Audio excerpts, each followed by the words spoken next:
this movie has slimy producers trying to exploit the success of the first one written all over it. Darth Vader, Luke Skywalker, Princess Leia, Mission Impossible. What's Emilio Estevez's character's name?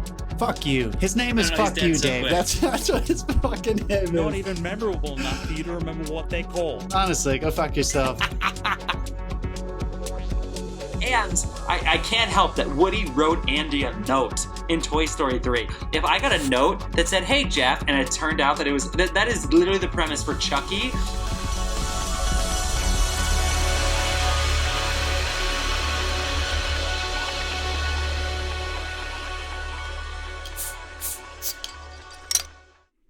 Hey there, film fans. I am Jeff. I'm Dave.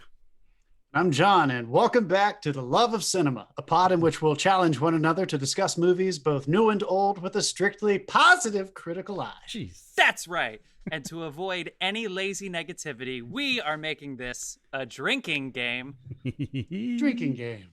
Any negative criticism about a film is obviously allowed, and given our episode lineup, it's definitely gonna fucking happen.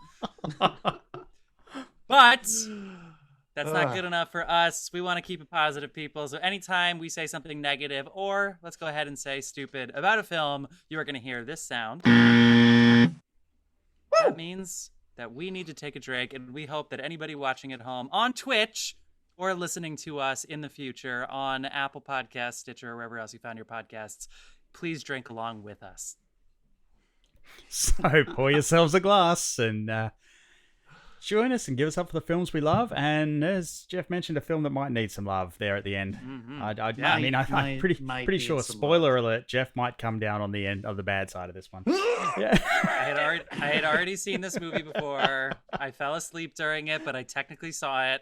And somehow you sat in front of it. You didn't. Not only that, not only did I see it, and then we have to watch it again. We had to fucking pay for it again. This is the only movie this week.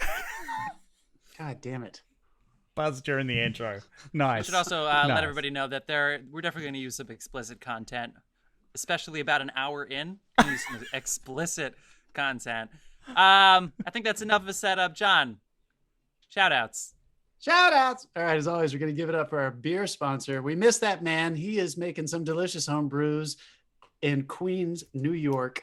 You can follow him on Instagram at C Barrozo Bar 2019. That is CBARROZOBAR 2019. His name is Carlos Barrozo. And as always, the music you hear on this episode and every episode is provided by the artist Dasein. That's Dasein, Dasein. You can find all the music available for free downloads at soundcloud.com/Dasein-artist. Jesus. Wow, take a breath. Yeah.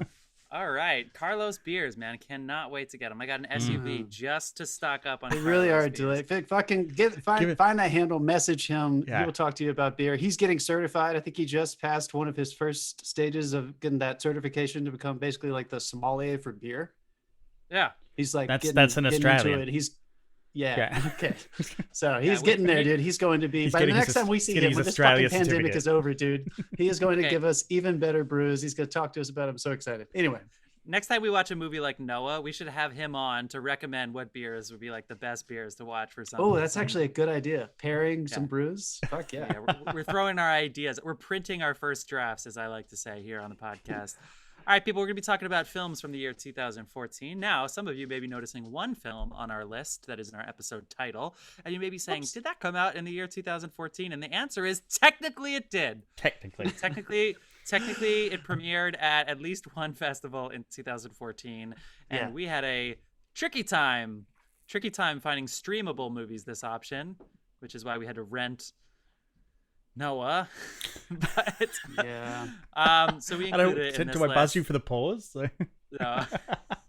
But you shouldn't complain because it's an awesome movie, and actually it pairs really well with our second movie, Nightcrawler, really well. So before we get into films of the year 2014 plus, let's do a quick round of news. What you've been watching? Anything else you want to share before we get into it, Dave? It's a sad news day today. We lost David Prowse this morning, the man who was inside the suit in Darth Vader. That's right.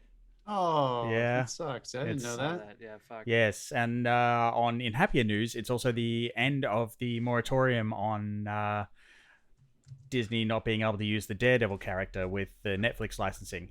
And there is a massive Oh. campaign at the moment on Twitter. Feel free to join it. Hashtag Save Daredevil.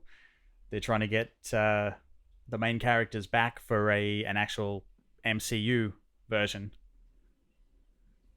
Wow. Mm-hmm.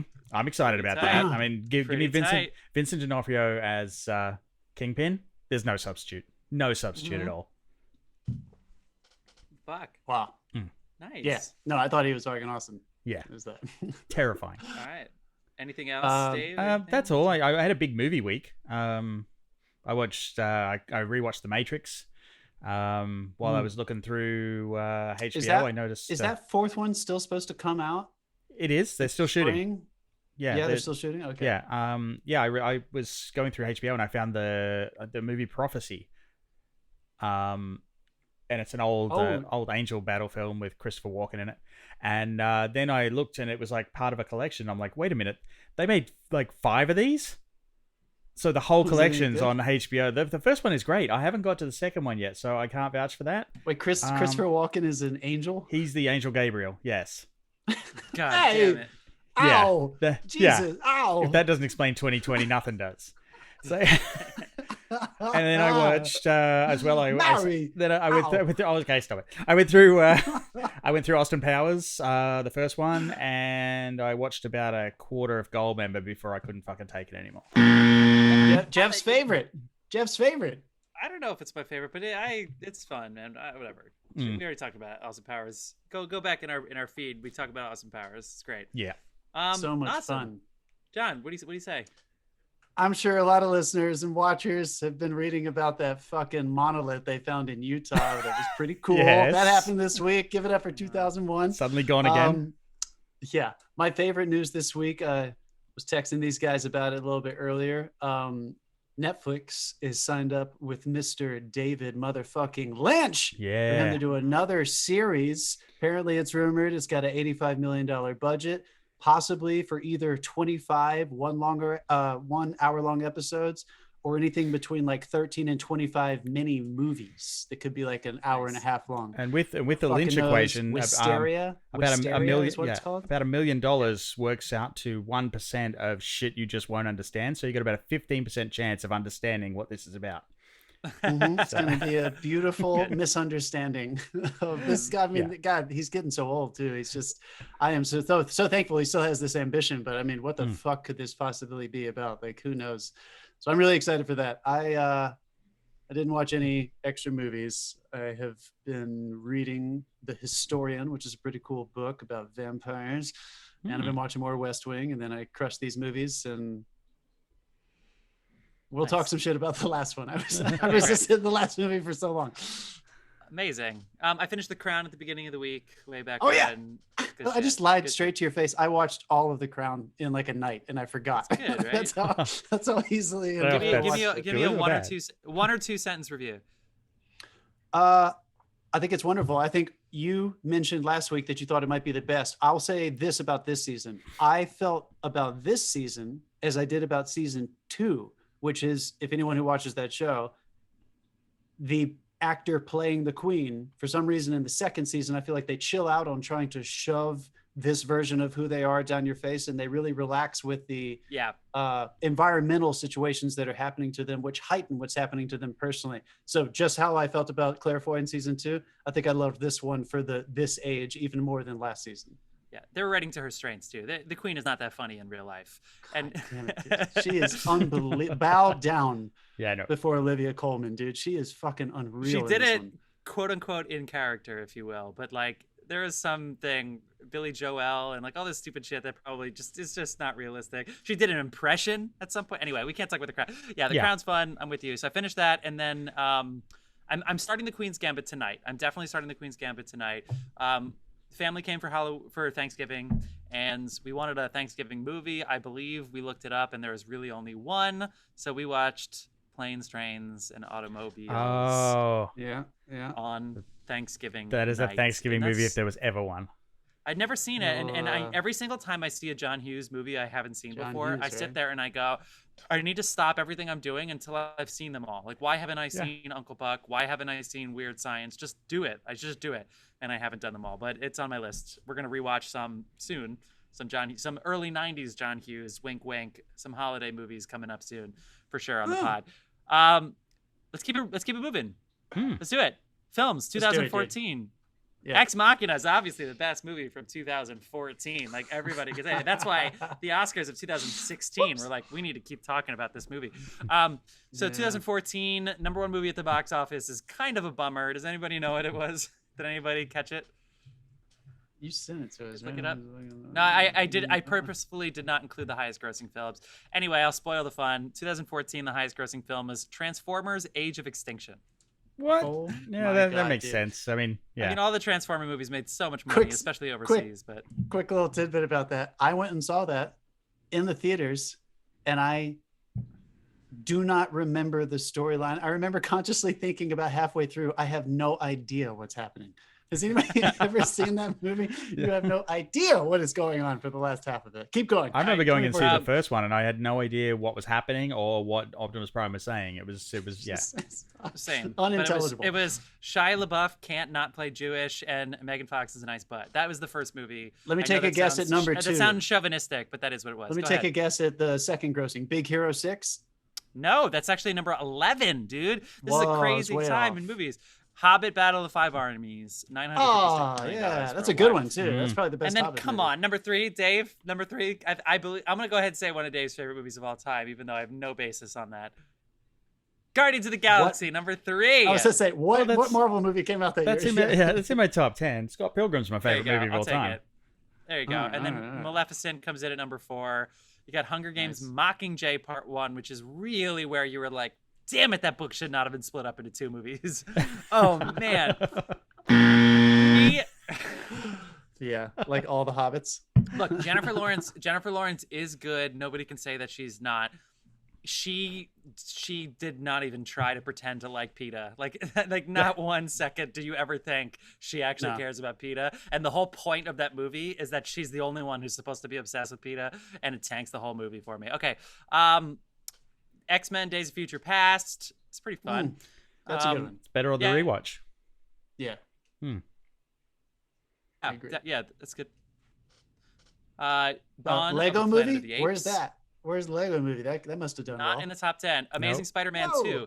Again, we've talked about this on the pod. Amazing Spider-Man 2, $708 million worldwide, and they still could not get a trilogy out of these people. What were they arguing about? Just make one more. Just do it.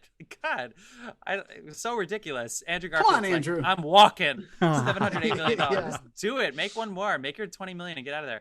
Interstellar comes in at number 10, $677 million, and then we'll throw in Big Hero 6 at number 11, which is $657 million worldwide, which becomes the highest grossing animated film of the year, but did not compete with Frozen, which I believe came out the year before. Okay, so that's the top 10. The Oscar season actually, this year and the next year were Oscar so white. So we're going to talk about socially responsible movies in our next podcast. We are definitely going to do that. It is not because this year was Oscar so white, but we definitely looked at what's available next week and we made that choice knowing who we are. But I'm prefacing that because other than that, the Oscars did represent a lot of good movies. They just didn't represent, diverse ones. Actors. Yeah. Specifically actors of color, for sure.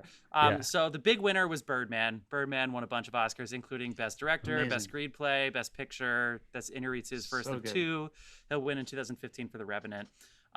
You have Whiplash. And Chivo comes went out back to back, didn't he? And as well? Chivo went back to back to back because he won for Gravity the year before this. God. That's repeat Yeah. for Chivo. That's an all-timer run right there. Yeah. Grand Budapest Hotel, $170 million worldwide on probably a $0 budget and a bunch of Legos. And then it wins 4 Oscars out of 9 nominations. You have Whiplash. I don't know if you heard me a second ago, but Whiplash is a fun movie that wins Best Film Editing and J.K. Simmons. You have Boyhood, which was a fun little movie. And then that definitely wins Best Supporting Actress. I actually got into conversation with the actor from that at West Palm Beach Film Festival one year. I was standing there just shooting the shit. Boy? Yeah, and The Boy? and I had no idea who he was. And Cool dude. someone was like, "Oh, do you know who that was?" And they told me. I'm like, "Oh man, I was just standing there shooting the shit, talking stupid stuff." Yeah. Yeah. She didn't talk about the movie at all. No, did not Good. bring the movie That's up probably once. good. Well, he didn't want to be an actor, but I wonder if he realized at the time it's like wherever you are in life, we're gonna make it work for this movie, and it's like that's definitely something that a younger person can't understand. And when you see it later, I wonder if you appreciate that. I'm really happy that footage of me doesn't exist in certain ages, right? Yeah. All right, we'll keep it trucking here. The Theory of Everything was definitely awesome, and I love the movie. John obviously loves the score, as do I. And I liked Eddie Redmayne a lot. I think he had a good back-to-back with this in The Danish Girl. We're going to skip over Jupiter Ascending. So good. We have American Sniper, Everyone was else another did. big movie that did not quite make the time. Dave, What'd you under his say? breath. I missed it. What'd you say? I said it. Everyone else did. Yeah. Oh, come on. Yeah, here. American Sniper, Bradley Cooper, Clint Eastwood. Really fired up the Trump base here before Trump. Okay, you have Imitation Game, another fun movie. And then Selma also gets the Best Picture nod, but they do not give David Oyelowo or anybody else any nods. Other stand-up movies, you have Interstellar, Foxcatcher, Gone Girl, Wild, Reese Witherspoon, Inherent Vice. I need to see that movie 10 more times, and I just don't feel like putting in the time. I'm just not going to do it. Sorry, Paul. Just do it. Just watch it one more time. I'm telling you, it was way more fun on the rewatch. You don't have to watch it 3 or 4. Citizen 4, good documentary. You've got Chef. You've got Fury. You've got John Wick. You've got Mr. Turner. Yeah. It was a weird movie, but John and I certainly had some fun with Mr. Turner. God. Oh, So good. those sound effects he made. And then, of course, people, The Interview, which sunk the world into Sunk an the international world. fucking hacking scheme. Yes. that You You outed remember Sony when we for being watched it, you sexist. guys? Yes, do you I remember do. when the 3 of us I watched actually it? don't, because there was We a huge watched it snowstorm. on 420, dude. We were like No, we stuck didn't. in our It was apartment for some reason. was a Wasn't there a snowstorm. blizzard? Yeah. It was a snowstorm. blizzard. Oh, okay. It was a blizzard in January. We were able to find it, and I don't remember a single thing. I laughed very hard. There was a lot of laughing going on. I just remember the Katy Perry song, the firework, that slow motion sequence at the end with. That was awesome. That was With so Kim good. I just remember for Yeah. some reason needing to go to bed, and I don't think I've ever seen the end of that film. Yeah. Aw. Lego All right. movie. Lego Movie, RoboCop, Pompeii, sorry Kid Harington, Edge of Tomorrow, Hercules starring Dwayne Johnson, Lucy, The Giver, Taken 3, Annie, Big Eyes. Any other movies that you guys want to shout out? Did you leave any? All right, people, let's move into it. So we're going to talk about Ex Machina first. So as we said at the beginning, this kind of came out in America in 2015. I didn't see it when it came out, but then Amazon bought it and put it on Prime very early. For me, this is probably my first Prime movie that I watched, 2015.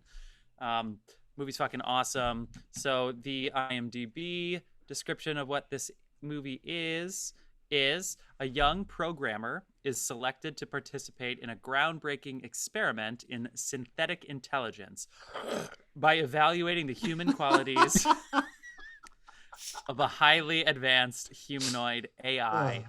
It's directed and written by classy Alex Garland, who is a big-time writer who wrote The Beach, the novel, and then he started doing a lot of sci-fi work.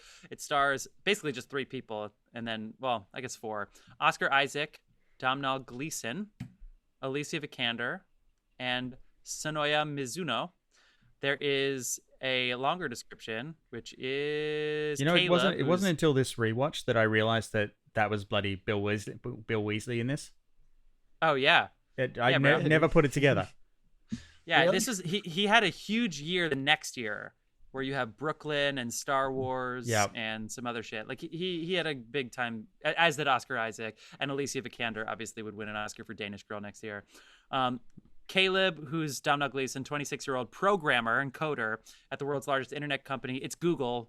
They don't say it's Google, but it's Google that owns 94% of the world's search engine results. It's basically like Google. It would be like if you meet the CEO of Google at their house in the middle of nowhere, and then the house. Wait. Can you say Google again? Get the fuck out of here. And the house becomes a test. Where's your other It's hand, just John? a couple of them in the house, and they're basically testing him to see if this AI robot he created, who's Alicia Vikander, is human enough. Like has the AI advanced enough where the robot can pass for having a consciousness and therefore have human qualities. So that's what the movie's about. Anybody? Obviously, we've seen it before because it's awesome. Anybody want to go? Anybody want to take the reins from there? Dave and I saw this together. Yeah. On a whim. We went down to the theater and we were just like going to see a movie, you know. And I feel like I like looked this one up and I was like, this one looks cool, dude. I hadn't really heard too much about it, in spite of this coming out in 2014 across the pond in London. I really hadn't read anything amazing about it. I just knew that Alex Garland wrote The Beach, 28 Days Later, and Sunshine. He had teamed up with Danny Boyle a few times, and this was his first chance directing. So I knew it was going to be something kind of sci-fi. What a pleasant fucking surprise, isn't it? But not just subject matter. Like, you know, we knew he could write, so like I figured the story would be interesting. But what a sleek, chic, grounded like debut in the director's seat. I kind of wanted to open it up, staying this up. I listened to a few interviews with him after he did Annihilation as well, and he was kind of reflecting on doing this one the first time and the difference between the two. And somebody asked him, why did you start directing? And he made the comment, I became the director to get rid of the director. And I thought that was really cool. And I think we all know what he means. He was like, you know, like you surround yourself with these people that you trust, that you think are really great, and you let them do their work. I mean, especially if you're a writer and you're constantly having to hand your stuff over to directors, and it's something you have to deal with as a writer. Like a director is occasionally going to have a different interpretation of something as you, and I'm sure there's fights there. And so yeah, that's a valid comment that he stepped in to take control of his own work, I guess. I think it's really, we don't talk about the Oscars too much outside of the opening intro, but I think it's important to note that this movie had a $15 million budget and won Best Visual Effects at the Oscars. Yeah, this movie had no business having visual effects that fucking good for for the budget that it had. $15 million they're budget. Amazing.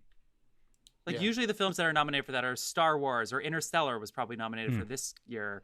Like space movies, things that require a lot of programming. Transformers probably was nominated.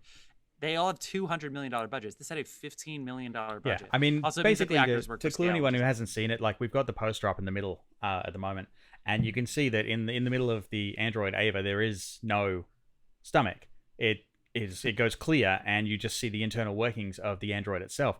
And this thing is like, it was done completely without green screen. They didn't shoot a single green screen image. So the whole thing was done using plate images, and they rotoed the pieces out manually that needed to be removed, and then replaced it with CG that was attached to a rig that was like, it's just the process they went through for this is amazing. And it's phenomenal. It just goes to show you though, doesn't it, that I was watching a documentary on the making of The Abyss with the James Cameron movie. And whenever you have, whenever anybody is trying to push the limits with special effects, I think this movie versus massive, the amazing stuff that we see in the Marvel and the Star Wars and stuff, this movie is a perfect example of, because they were so pressed, the parameters of their budget was so intense that they could not say whatever. They couldn't just fucking throw money at it. That I guarantee you they would not have been able to to bring such ingenuity to thinking of how they were going to practically make that happen. And I think I guarantee you that's why it ended up being better. If all of that stuff was just green screen CGI, the way they would have done it if they had way more space and multiple sets, I don't know. I don't think it would have felt as grounded. I bet that forced them to create that kind of thing. I mean, the thing is, like they said, it's at least 50% her the whole time, and her performance helps sell it. But all of that, it's see-through plastic, so you can see the scenery behind her and stuff. It's just the work that went into that. I mean, I want to know who the fuck went to college with someone from DNEG to get that for the rate they did. Somebody hooked it up. Let's talk about this really quickly. Let's kind of open it up, because this whole premise of this movie, Jeff alluded to basically, is that Domhnall Gleeson's character is brought to Oscar Isaac's estate to perform a Turing test on Alicia Vikander. Yes. So the Turing test, originally called the Imitation Game by Alan Turing, it's a test of the machine's ability to exhibit intelligent behavior equivalent to or indistinguishable from that of a human being. And usually the test is designed so that the humans, as they allude to in the movie, as the human that is in the test, that is performing the test, cannot see the computer. It's usually done somehow through. So it actually has two. It has two humans and a computer generally. So essentially, if it was us, they would block each of us off from each other, and I would type a question, and both of you would respond, and I would have to guess whether or not Jeff was the robot. Oh, and cool. basically, if you mistake it for a human, I think it's 30% of the time, then it's classed as passing the test. Nice. So what's so genius about this movie is that, like so many great examples of heightened sci-fi, I'll call it like dramatic sci-fi and not the camp, the premise is told to you almost immediately. So you get this exposition in like 20 minutes. And he makes him tell it too. It's like the CEO is like, exactly. tell me about this. But it doesn't feel like really exposition. So it's written really well. It doesn't feel like that. And the reason it doesn't remain that is because this movie's glory lives in Alex Garland's ability to thread this needle through human behavior with what's happening with his relationship, the relationship between Domhnall Gleeson and Oscar Isaac, and Domhnall Gleeson and Alicia Vikander, in such a way that you think you as an audience member are watching a Turing test being performed, and that there's just a three-way situation, multiple relationships, and they're battling it out. By the end of this movie, you start to realize that you are taking a Turing test. And it's not as simple as audience surrogate. It's not just that Domhnall Gleeson is our protagonist and you kind of go along on the journey with him. You start to actually question what makes something human or not. What's that last conversation that Oscar Isaac and Domhnall Gleeson have about the when he says, it's not the sexual conversation about having maybe that is the one where he was like, why did you give her sexuality? He's like, why would any kind of being have a reason to talk to another being if there wasn't some kind of motivation? What reason would a box have to talk to another box? Yeah, what reason would a box have to talk to another box? Yeah. I mean, I love the work they did with Oscar Isaac, where they make him both extremely likable but menacing and unbalanced at the same time. Like, just watching him is a mindfuck. You don't know which way he's going, and it turns out that like everyone is manipulating everyone else at some point or another during the course of the film. Yeah. And you don't know which way is up by the end of it. There is the cool, like, what's the real Turing test? Because there's actually multiple. There are Turing tests going on. I don't know if that's the point of the whole thing, but there's actually multiple Turing tests going on. We'll get into the spoilers more so after that. But I remember the first time seeing the movie, I didn't even think about that. Do you know what I mean? Right. Yeah. I was like, how did I not fucking like? And the answer is because I liked the movie so much that I didn't want to think about that kind of stuff. Like, I didn't want to think that the movie's was going to get me got. Because if I was going to get got, then let them do it. Like, I was willing to take that on as the audience member, and I imagine a lot of people too. So when they pull that rug out from under you, and you're like, oh shit, of course. Like, how the fuck did I not think about that? Duh. But at the same time, I was like, good for them, because they basically said, I'm trusting, I'm likable, so just trust me, and you're going to be good. And so therefore I didn't over question it. Anyway, I'm talking in code now. I think we're gonna praise all of them, and we're gonna praise the story writing a lot in this fucking movie because it's so goddamn good. I definitely want to talk about the fact, first, it's a play, right? And my sister-in-law talked about that for sure. But it's 4 people in an isolated area. This could easily be done on stage. And I love how free-flowing it goes everywhere. I love the visuals of everything. This is now like the 4th time I've seen this, and I almost want there to be more tech, even though it doesn't need it at all. I know the whole idea of these tech brilliant people just wanting to have normal conversations is talked about a lot, but I kind of want to see Oscar Isaac code a little bit. You know what I mean? Like, I kind of want to see the work a teeny tiny bit.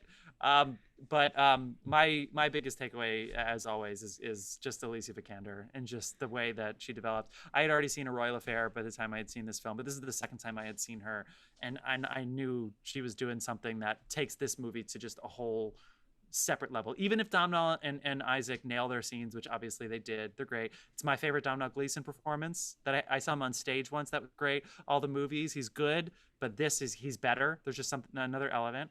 Oscar Isaac is always devious in some way, so it's never obvious with Oscar Isaac. He doesn't give you that, like, Pacino's yelling because he's mad, that means he's awesome. Like, sure. Fuck it. Keep I'm going. getting the gush. But anyway, Alicia Vikander, the way she builds everything, the quirks, the mannerisms, she really is the standout for me. That's my speech. Anyway, I'll move on from that. Yeah, no, you're totally right. I think she's fuck out of here with this. We have already praised her work in A Royal Affair, but I mean, it's almost like it's hard to articulate. We have seen other actors play robots, for lack of a better word. We've seen really famous people do it. There were really famous characters who have like pulled it off beautifully. And the difference is you don't think she's a robot, even when she doesn't have her skin on. Yeah. Like it's in the bullseye. Because she's obviously got the face, so she's supposed to seem human, and she does. And the quirks. But there are these tiny little quirks that she brings to it that just changes it to this other thing. And then when you realize that, again, as the movie goes along, that the one I was referring to, that final conversation, is when Oscar Isaac says the real question is, was she pretending to like you? Yeah, that's how we'll know. So that made me immediately think it's just so well placed in the script towards the end. That makes you start going back and thinking, how early did she begin the manipulation? Right. Were those corks placed? Honestly, I started thinking like she was doing that on purpose. She wanted to seem a little more robotic at the beginning of the performance. And I don't know if they had a conversation about this. Again, I've heard Alex Garland speak before about how he does not like actors who don't like to stand on their own 2 feet. He doesn't like directing actors. He doesn't like talking to them. They might have initial conversations when they're going over the script, but he doesn't really direct on set. It's one reason he said he's so attracted to Oscar Isaac, who's worked with him multiple times, is that, he's a very independently creative mind. I think that's what he said when he was talking about him. And Alicia obviously has got the same thing going. So performances like these, this is what takes it up a notch from a stage production, Jeff. Like the story would come across in theater, no doubt about it. The story would come across and we would be having a great fucking time, and we would say, oh my God, it's theater, the writer. We would be congratulating them, and hopefully the actors would do a good job.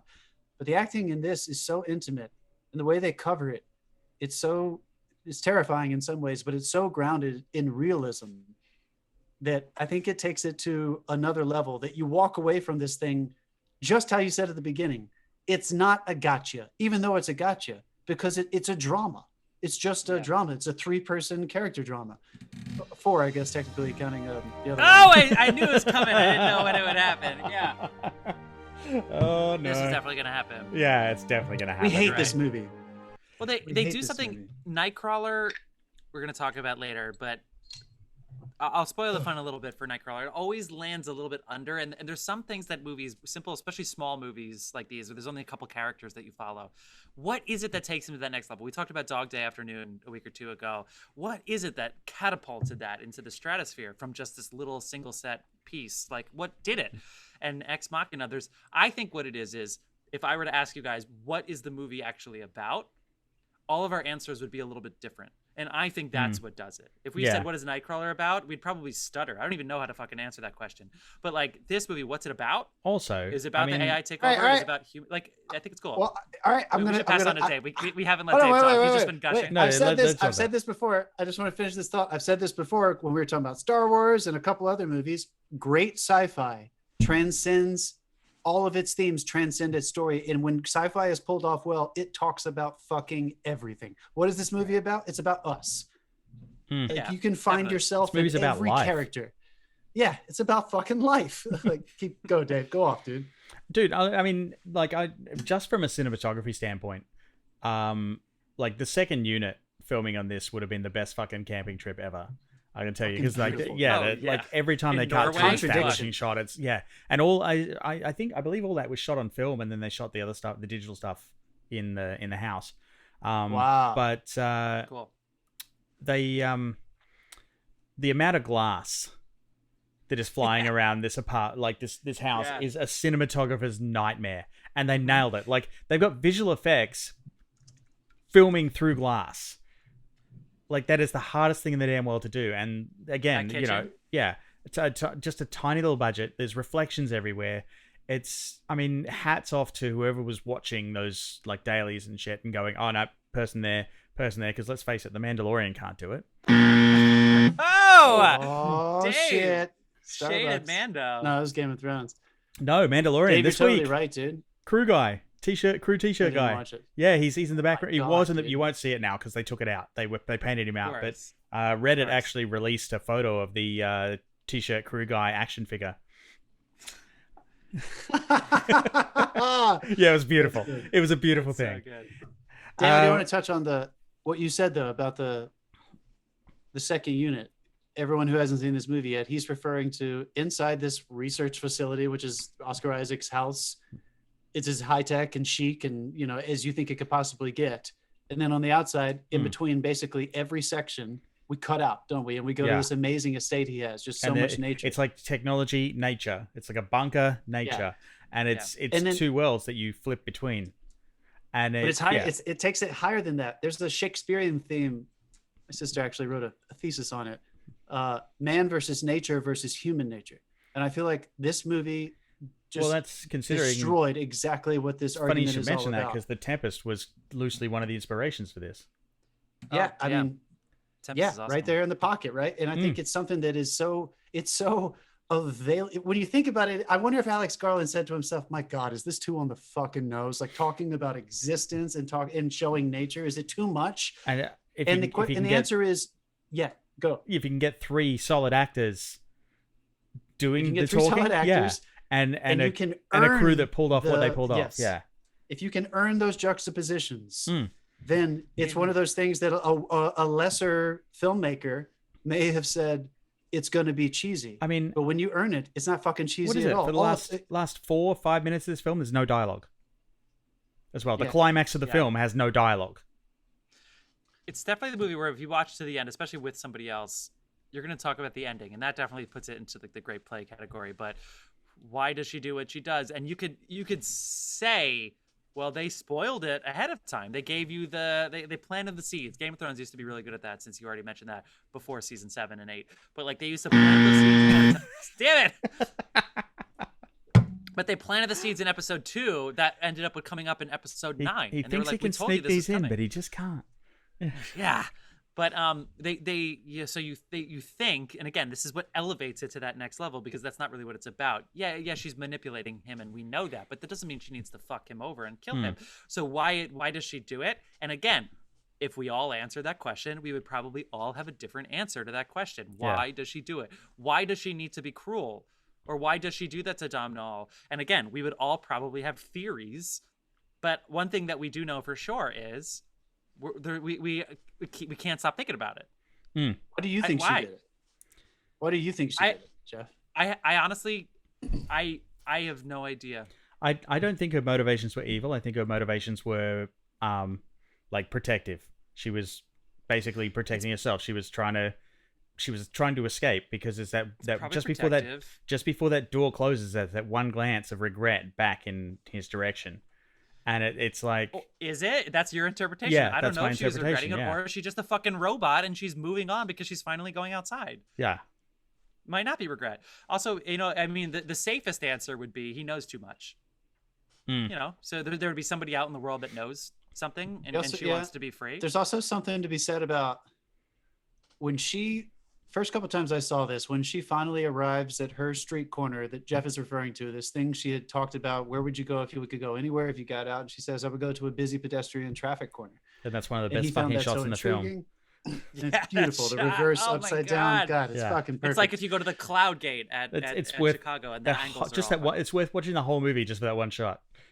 It really is incredible. We talked about it for like 20 minutes on our walk home. Dave and I did. Yes. if we walked away from it. But the more I see this, the more I realize, because in general, I remember I said this to you after we saw it. I think I said it after I saw it the second time too, that, oh, she's here, man, whether we like it or not. Like what a compelling, thrilling ending that like she got out. Like the more obvious surface level stuff. And in the past 2 or 3 times I've seen this movie at least 4 times now. It's been more that thematically,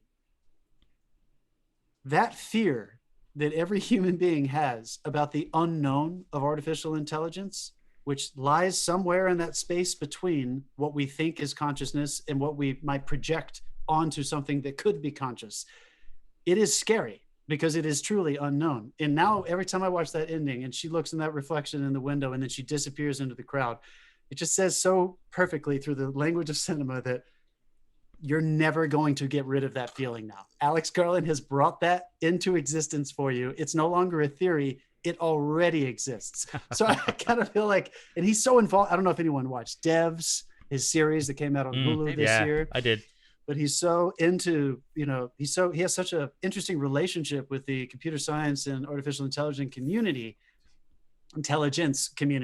that I feel like this was an important film for technology, which I don't think we can always say about sci-fi. Black Mirror is usually technologically driven sci-fi, but some sci-fi is more thematically existential. I feel like this one disguised itself as thematically existential, but actually by the end of it prepared us for what it's going to be like to have to deal with that, because it is already here. It's already here. We haven't really had to confront it yet. Personally, none of us are Domhnall Gleeson yet, but it is only a matter of time until we're going to have to start answering those questions in everyday life.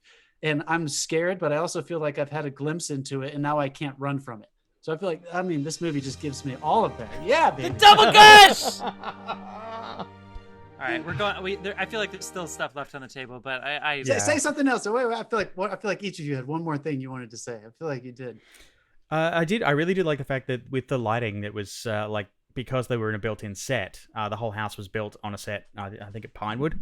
He wanted something that was not entirely especially for the bunker, not entirely natural. So they built lighting as much practical as they could, like practicals on set, and then they built 15,000 tungsten globes into that set to light Jesus that Christ, thing. dude. 15,000? Yeah.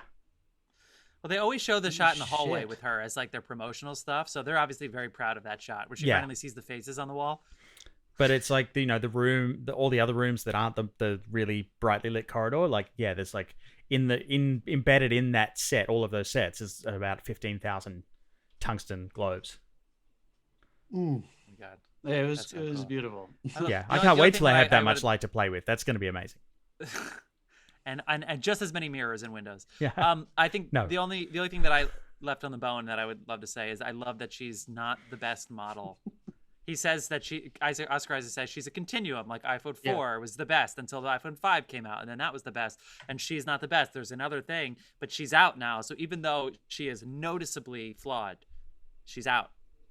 We're going to talk about Noah later. We don't have to get into that kind of story, but the idea that the first one is not perfect, but she's part of the continuum, I think that hit me pretty good this time. Especially when it was being said by an addict. I thought that was really interesting. That's cool too. That he had some problem. All right, people. Ex Machina. Tell us your thoughts. Find us in the socials, in the episode notes. We'd love to hear from you. Find us on chat right now. Find us in the chat right now. Everybody watching. But it's time for us to pee and restock our beers before we talk about our next film from 2014, which is Jake Gyllenhaal starring as a Nightcrawler. See you soon, film fans.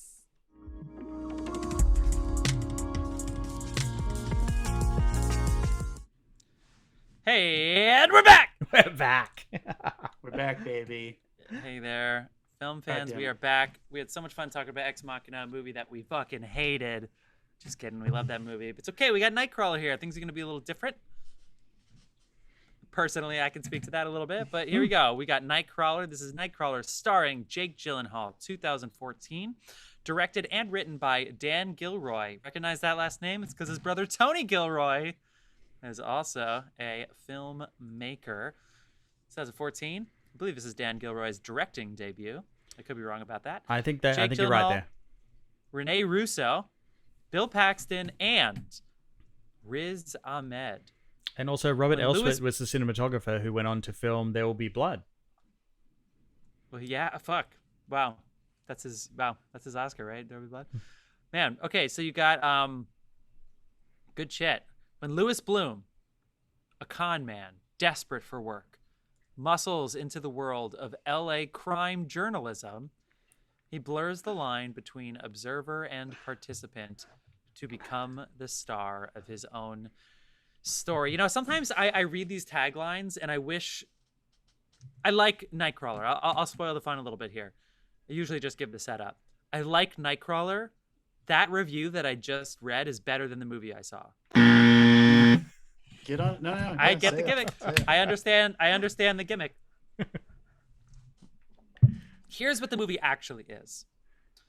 Jake Gyllenhaal's a broke thief who, if anybody's ever seen the first season of The Wire, It's very similar, where he steals product from construction sites at night when nobody's there. He breaks into construction sites, steals products, and then sells them to developers under market value. So for cheap. He'll sell fencing, tools, whatever, like equipment that's so generic that it would never be traced back to him. There's no serial code on a fence.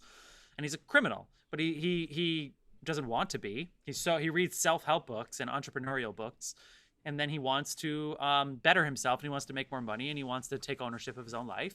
And then one day he uncovers a dramatic scene, and he sees a film crew show up to film the dramatic scenes.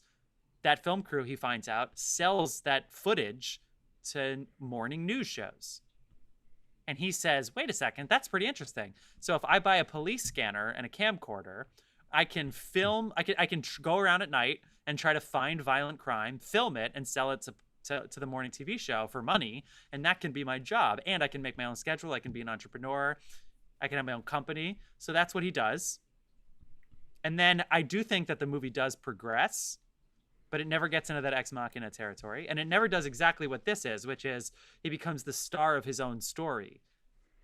I don't know if that really works. Yeah, that's fair. That's fair. He, I mean, it is, though. He's one of the most, like, this is a polar opposite character of the other films we're dealing with. You are completely unable to sympathize or relate to him in any way. He is just, I'd call this Joker light. Yeah, that's good. What was I thinking? Here, keep going on. I'll think about it. Yeah, I mean, I feel like they really don't pull punches on how much the media is responsible for the current level of fear and paranoia in society, because they really play up the fact that, like, she wants crime in the suburbs. She wants crime happening to white people, so white people are scared, so they keep watching her network. Right. It's that self-feeding media thing that happens now. Like, we've got to keep people watching at all costs, so we'll just show worse and worse things.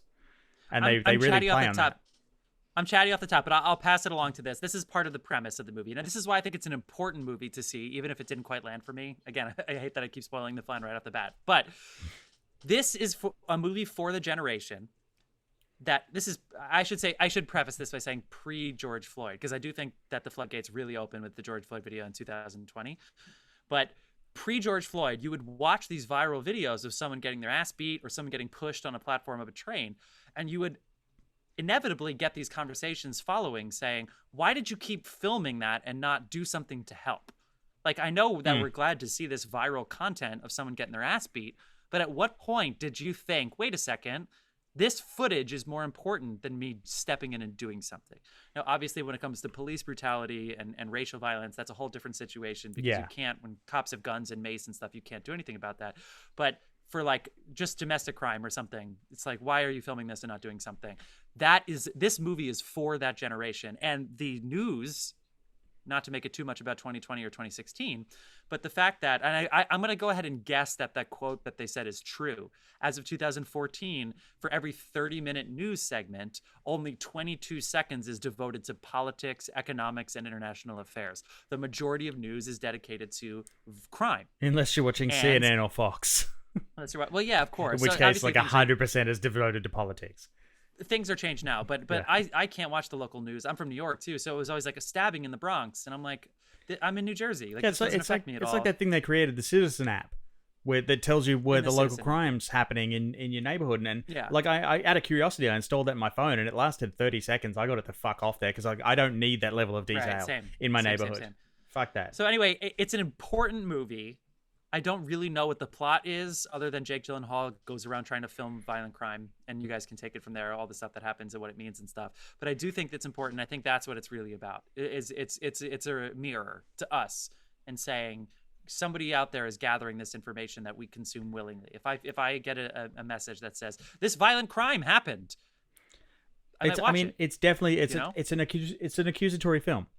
Like, you're not meant to feel good after watching this. Like, he is doing something absolutely reprehensible. These are the cockroaches that prey off other people's misfortune and make money off it, and they profit off it.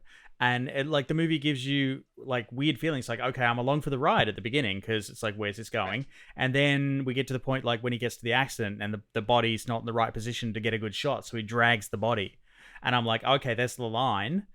And but basically what the movie's saying to you is we're the enablers. We enable these people by continuing to watch. Right. and it's turning the camera around and going, this is your fault. This is your fault. This is happening because you're watching. Everything you guys are saying is 100% true. And I am not going to speak negatively about this film, but we're all dancing around the fact that this is not a great movie. Right? Well, I think, right? No, I mean, we're saying it, right? That's what we're saying. Yeah, and I've seen it twice now, and I want to know. I don't have an answer. The thing is it not a great movie? I found the answer. Is it not a great movie because it's not a great film, or is it not a great movie because of the way it makes you feel? All right, so I think I found the answer. I think the former for me. Okay. Hold on. Everything you guys just said, how obvious is that message? Of what everything you just said, it's fucking. I think it's yeah. It's not discovered.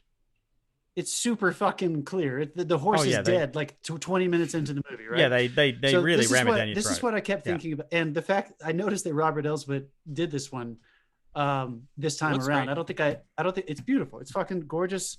So there are two things I want to ask you guys about, because I think my ultimate issue, as much as it pains me to say it, I'm a huge Jake Gyllenhaal fan. I think he missed it a little bit on this one. I don't think he nails it. I think there are a few things that are off. I want to ask you about that in a second. I disagree. Let me make the bigger point. All right, we'll get into it. The bigger point, the main reason I don't think this movie works as well as it should is basic storytelling, dramatic form. You need these obstacles. So let's take another example of a really intense anti-hero that's unlikable. Let's take Daniel Plainview. Daniel Plainview, and everything he's trying to do in There Will Be Blood, is relentless. He's unlikable, and yet there is one aspect of his life that gives him a personal, emotional obstacle. What is it? His son. Family. His son. His fucking son, his family. Jake Gyllenhaal's character has nothing in the way of himself. He has no one that is causing any personal obstacles. So it feels completely... I mean, that's feels not one-sided. That's not him that missed it, though. That's the writing that missed it. Like, there should be a scene that establishes this is that. separate issue. First, I'm talking about why the movie didn't necessarily work. And I think as a script, every time because it's not good when you start sitting there thinking, when you start hearing the words. I was listening to the script a lot this second time, because I remember the first time I walked out of the theater, Jeff, I think I made a comment to you the first time you and I saw this one together. And I think I said something to you like, I feel like they needed to cut out part of the middle, and that climax was actually the climax of the second act, and there needed to be something at the end that changed him. I remember saying something general like that, which is not respectful of the movie. I'm glad we got to watch it again so I could actually zero in. But as I was sitting there watching it and listening to the words, it became very clear to me. I was like, this is what the problem is. There's nothing in his way personally. He has nothing. When he goes home at the end of the day, there is nothing that he is dealing with. The only thing he's dealing with are exterior obstacles. The cop, the detectives that are pursuing him, maybe the apathy or lack of intensity from his partner, who's great in this movie. I can't remember his name. Riz Ahmed. Riz Ahmed is so he really stands out for me in this movie. He does a really good job. I like him in this movie. Me too. So I think that's the ultimate problem with this movie. My second issue is, and I'm not going to say this definitively, I wanted to ask you, there are moments throughout this movie that make me feel like Jake was trying something. And this is not me saying this is the answer, but I think if I were directing this movie, I would go up to him and just say, 80%, bro, you're there. Give me 80%. Classic Stanislavski approach. You're there. I see all of it. Stop showing it to me. I know exactly what you're telling me. You do not need to show it. I think you can relax, and I think it's all going to be fine. I think it's. I don't know. I think in this case, it's necessary because he starts off as a horrible, horrible character, and he doesn't develop on purpose. They deliberately don't want him to develop, so they keep him that exact like. When he gets to the accident involving the other Nightcrawlers, where the vans hit the tree, and he's filming that as footage, you can see there's no soul in his expression. There's nothing there. This is a dollar. I don't think you would have, but I'm saying just literally the behavior. I think he was just. I think there was something exciting, and I understand why he went there. Not to go back to There Will Be Blood, but another perfect example. Everyone knows the story. Everyone who loves that movie and loves Paul Thomas Anderson and Daniel Day-Lewis knows the story of how after a week of shooting, Paul Thomas Anderson, a 30-year-old, finally got the courage to go up to Oscar winner Daniel Day-Lewis and say, I think you need to watch the dailies. There's a problem. And he sat down with him and they watched the dailies, and Daniel Day-Lewis said, give me a few days and we'll continue. And he brought it way down a notch. He was going way too far. And so I feel like this is one of those examples where Jake is clearly talented. I fucking love him. I think I love him in so much. This is one of the only performances that I think he just didn't have the right person behind the camera to say, I think you can do a little less and it's going to read perfectly. Jeff, do you disagree? Well, what do you think, dude? What are your thoughts? I do. Well, we talked about this last time too. So it's funny that you keep mentioning. We always mention There Will Be Blood on this podcast, and I'm sure Dave's gonna throw up someday about how much we talk about There Will Be Blood. It's on a this temple. Podcast. For me, I start buzzing you every time you mention the movie. I teeter between There Will Be Blood and another movie that came out in that year, 2007, which was No Country for Old Men, which had a proper psychopath. So Daniel Day-Lewis was not a textbook psychopath in There Will Be Blood. He was a textbook narcissist, or a malignant narcissist, and a lack of empathy narcissist. But he still was emotionally driven. He just didn't have any empathy for other human life, in which he says out loud in the movie. Whereas in No Country for Old Men, Javier Bardem's character was a pure by the book psychopath, as good as we've ever seen on film. I guess that's not good words for anybody who's been affected by a psychopath. Jake is neither of those, but he's playing at both the definitive of these. words there are on film. On film, yes. Yeah. So John, to your point about him, there's no feeling, like he's playing at narcissist or psychopath. He's not either of those. He doesn't successfully do either of those. I got sociopath. I think he should. So, I mean, sure, they're all so similar, I guess, but like he is too emotionally wound. He's too uptight to be a psychopath. And so sometimes when you see the scenes where he's negotiating, right, which he does a lot, or when he's monologuing about his intentions, it's like, I believe in this about myself, which they all roll on for like way too long for me. That one where Renee Russo, who's also fantastic in this film, especially, she has a really tough job in this film, if you ask me. So he just keeps telling her about himself, and she is stuck in this situation where she's like fucked because she's backed herself into a corner and she knows it's her fault. And I think she plays the reaction shots to that stuff really, really well. But to what you're saying, John, should he do less? I don't think the answer is to do less. I think it's to have a secret, to have a thing. In There Will Be Blood, it turns out that his brother, his family from his home is the emotionally driven thing. In this movie, in Nightcrawler, I actually did think about There Will Be Blood, but it's not because of Daniel, it's because of Paul, which is Dave's point before when he's talking about the writer, which is Dan Gilroy. Somewhere in there, you know what it is for me? There's two things. Number one, the end of the movie, we just rehash the movie. He's at the detective office and we just rehash it. There's no new information. Now, Jake, as the actor, needs to realize that, and he needs to sit there and he can't just say, okay, good. So all I need to do is make it a clean slate and I'm good. Because at the end, they basically go, the detective says, I think your intentions were, and then her answer is correct. And it's what we already saw. So there's no new information. It's like the ending of Unusual Suspects. The Unusual Suspects is the surprise. This is so on the nose. It was almost an unnecessary ending. Yeah. So what the director should have done to Jake, for me, it's the mirror punching scene, which everybody always talks about. And I always see it on Instagram when they're like, oh, he actually punched the mirror. And I was like, why? There's no reason, because he had a bad day. Like, this doesn't check out with his character. So at some point, whether it's the director or Jake, somebody should have gotten together and said, the arc of this character doesn't make sense right now, because just throwing a mirror punching scene in there doesn't diminish. If you take that out, he's just is playing at a psychopath and there's no levels. So you throw it in and you think everything's good, and that's just not the answer. There's something missing in this scene, and they kept trying to do these quick little fixes rather than just see what was the point, what was going on, what was underneath his surface. And it's not just a story about him trying to rise to success. There's something else there that they missed. They missed the thing. They missed the deepest thing. That's what I think. I agree with you. And I think that Rene Russo's character, I think they shortchanged a really good actor that was probably capable of doing something more interesting than only being motivated by the bloodlust and the career. Let's use There Will Be Blood again. If Daniel didn't, told you. if Daniel, we should add that to the speech at the beginning. Anytime we mention There Will Be Blood, it's fair play, but you will get buzzed. At least we haven't mentioned Tenet. So soon, 2 weeks.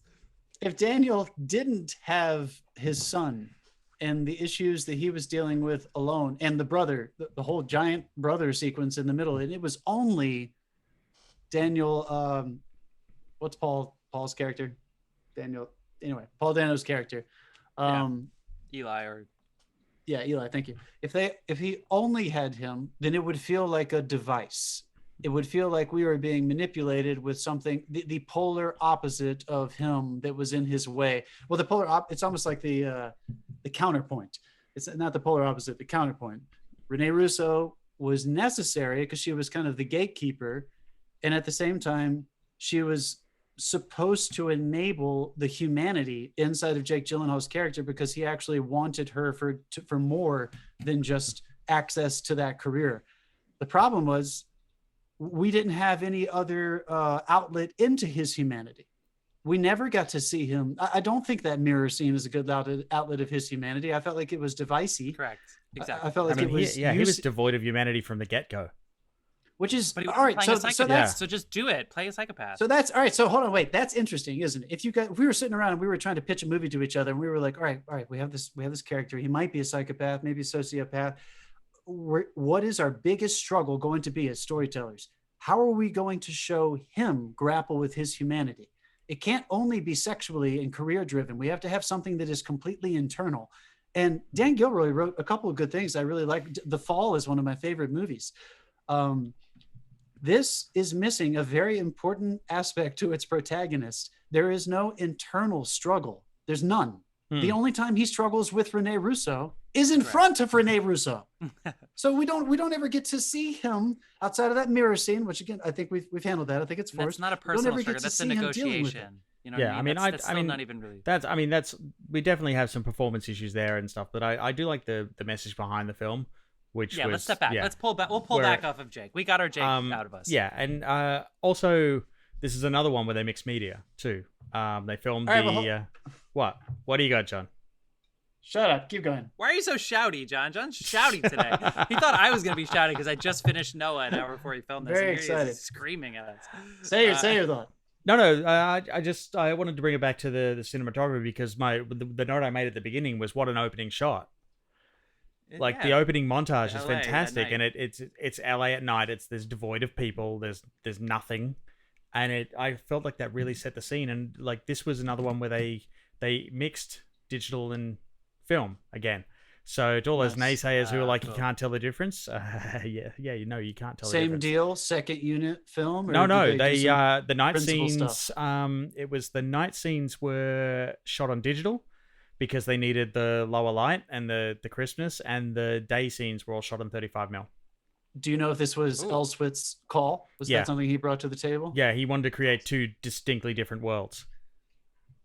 Wow, nice. That's really cool. The point you made earlier, I want to ask you guys. I want to maybe that this is it, Dave. You made the point earlier about the message of the film and the commentary it has on the media. The big thing that I walk away from this, because I am frustrated every time I watch this movie. As you can tell, like there's something that bothers me about this movie, and I feel like the only big picture compliment I can give to it that it achieves is that I feel as gross after watching this movie and as frustrated as I do when I watch too much news. When I sit down and watch too much crime exploitation, it's cheap. It's on the nose. It's not interesting. It's just in my face. And I do feel like if Dan Gilroy said that is the point, then he achieved his point. And there is nothing nuanced about getting the point across. They didn't really bring it up, but like the staging of the news happens a lot more than people would like to believe.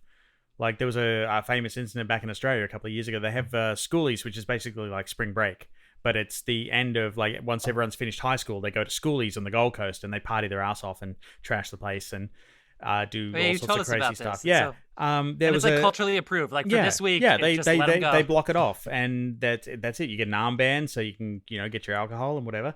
But it's there was one year where a major news network was busted by another news network paying kids to start fights so they could do a news story about how violent schoolies was. And it's like these people now are making the news. They're not like that's what he was doing. He was making the news. when he made the phone call to bring the cops to the place where he knew these guys were, and there was like, and shit went down. Like the narrative there is you're not reporting the news anymore. They're making the news, and like the news now has a narrative. I also wanted to make this. Sorry, Jeff, go ahead. And I feel like that point came across. I was gonna stay on that point too. And again, I think this movie, I was saying it at the beginning, and my preface was long because I do think this is an important movie. And this happens a lot where there's like one definitive movie about something, right? There's like one Count of Monte Cristo movie. So you hope it's good because they're not gonna make another one for a while, right? So it's like, this is the filming violence, like, and then does it become a self-fulfilling prophecy that we want to watch the violent content or not? And now I think we've proven since this movie came out in the past 6 years that we obsess over it, right? I mean, it was even you hear about police brutality, you hear about Breonna Taylor, and that's still polarizing people. But the George Floyd video is unassailable because you see it. It's you can't get that out of your head. I mean, this has been going on for years. There was a website called Rotten something, and I looked at Rotten when I was younger. And it was horrible. Like, it had pictures of actual physical injuries and dying. Why do you want to see that? What is wrong with you? Yeah, and did you guys watch like the beheading videos whenever they were shown? I didn't. Like, I didn't even go to that website. Some... Like I'm out for that. I didn't need to see people dying. I worked at a restaurant once where somebody watched a beheading video back, but I didn't because they said what they were watching, and I was like, this is fucked up. I do know people who in school, like their teachers said it was out there, you know, if they want to. It is. All right. So let's keep going with this very, very quickly. I think even if that was the point for him to raise that issue and make us have to deal with the fact that we fucking love that shit, I thought it was, if the point is to raise the issue and to ask the question, then I feel like the only problem with this movie is that it didn't also ask the question, is there something wrong with this, very strongly? Right. The only perspective we had on that was Rene Russo's, he wasn't her partner, but he worked in the office with her, the guy who was very much against it. Yeah. So he was the voice of reason. Yeah, and he was there. It was important. As was Riz. Riz was too. But again, that guy never comes in contact with Jake one-on-one, does he? He's always on the outside. Yep. So I feel like the question could have been raised further. It was never brought to our protagonist. So if he is our vehicle, if we're kind of seeing the world through his eyes, I don't think he was ever really intensely challenged for this thing that he was so passionate about. I feel like that's a mistake to, like, if we were supposed to see the world through his eyes, that's a mistake in the beginning, because he only sees the world in one very, very narrow frame. So that's not good storytelling. Okay. They could have gone American Psycho and we just go into his world, but we weren't. We always were safe. The audience was always safe. I feel like even though we were seeing violent shit, they were testing us, but they didn't go full. It doesn't matter. We don't need to keep up. I think what they should have done is let Riz have had an even bigger role, and I think he should have been the straight man as the poor, depressed, decrepit, LA-born homeless person who now has a quote-unquote internship for $30 a night. Riz would have been our in. And I think that even though Riz was amazing in this movie, I don't think they gave us enough, because that montage with him and Jake and him figuring it out, and he wants to get better too, but not like a psychopath. He wants to get better Jeff, so that he can improve his life. Dude, I wanted more Riz. Riz is the one that it should have been. Yeah. You just nailed it. When Paul Thomas Anderson, you can buzz me if you want, you fuck. When Paul Thomas Anderson was writing The Master. When Paul Thomas Anderson was writing The Master for his good buddy Philip Seymour Hoffman, the rules are out the window. He realized halfway through writing it that this story isn't about you. It's about Freddie. I don't know who Freddie's going to be. And then they got Joaquin Phoenix involved. And Phil Seymour Hoffman was like, yeah, it's not about me. It can't be about me. It has to be about him. He has to witness all of this. Jeff, you're totally right. I think you nailed it right there. If it had all been from his perspective, we would have had all the conflict we could have ever wanted. It would have been way more interesting. And they were so close. Also, I want to say, with the safety comment, you're right. It's too safe. One thing I was technically thinking about this time, I love James Newton Howard. He's a great composer. I love him. His music is not right for this movie. It is too sexy. It is too modern with the electronic sound. I never even noticed the music. I think it covers a few moments that would have made it. Come on, you guys. It would have made some moments that were covered in music. I remember nothing about the music. It was completely forgettable. It would have made it feel way more raw. It would have felt like, you remember how last week we were talking about how Dog Day didn't have a score? There were so many moments where Jake was doing something that was unthinkable. It was disgusting. And there was this beautiful, he's finding his moment kind of modern electronic sound. Go for it, like American Psycho or not. So, and to the sexy comment, we're talking way too much about this movie, but it's like so close. So we haven't said yet what the news is, with the most important thing about the news, to take this movie from 2014 to 2020. If anybody listening still wants to see this movie, they say it up front. The news story isn't the crime. The crime isn't the story. The crime is urban crime coming into the suburbs. Sound like 2020? And they specifically want to see non-white people causing crimes to white people because their target audience is, and I'm going to misquote this, their target audience is a screaming white young mom who has been stabbed and is bleeding out. Get her attention. If you can get her to watch the news, that's when you have a good news show. And so they create this situation where they're just tracking down violent crime creeping into the suburbs, and there's racism involved. So all of that stuff is there. And so the sexiness is kind of about that, the idea of like the hot young mom being scared of like the angry other. But that's not what the movie's about. Even though that should be a takeaway from it, that shouldn't be the central point. And they couldn't shake that. They couldn't shake it. They didn't trust us as the audience to get that and to have that in the back of our head the whole movie. They kept going back to it and back to it and back to it and back to it, but that's just not what the movie was about, don't you think? Yeah. It's still worth watching though. I know. It's worth watching for the experience. You're not going to feel good after watching it, but it's worth watching it for the experience. To be honest. Yeah, and it's on Netflix, so. It brings up, it's on Netflix, and it's going to bring up the challenges of the issue of news. Like whether you like it or not, whether you like the story or not, you're going to walk away frustrated, and you're going to try to understand why it pissed you off so much. And if you're listening, it's worth having that conversation with yourself. If you're listening in New York or Massachusetts, we're probably about to go into lockdown too, so you could do worse. Fuck yeah! All right, people. Next week, the first weekend of December, we are going to be doing movies from a certain year. Now we already did the random year generator for fans of the podcast. Yes, who listened to us before. So the year has already been prescribed. Dave, what is the year that we're going to be doing next year? 1991. Bam! 1991. To tease ahead of time, we should have done this at the beginning. We are going to be doing some Christmas-themed content in the next 2 weeks of December after this. We have some really fun ideas, so stick around, follow us on the socials. We'll start leaking some things about that. But next week, we're going to be doing 3 films from the year 1991. We are going to announce which 3 films they are so that you can watch them with us ahead of time at the end of our next segment. But we need to go ahead and take our final pee break. Anything else you want to say before we head to our commercial? No, I'm good. Commercial is just Dasein playing music. Let's do it, people. We'll see you in a second.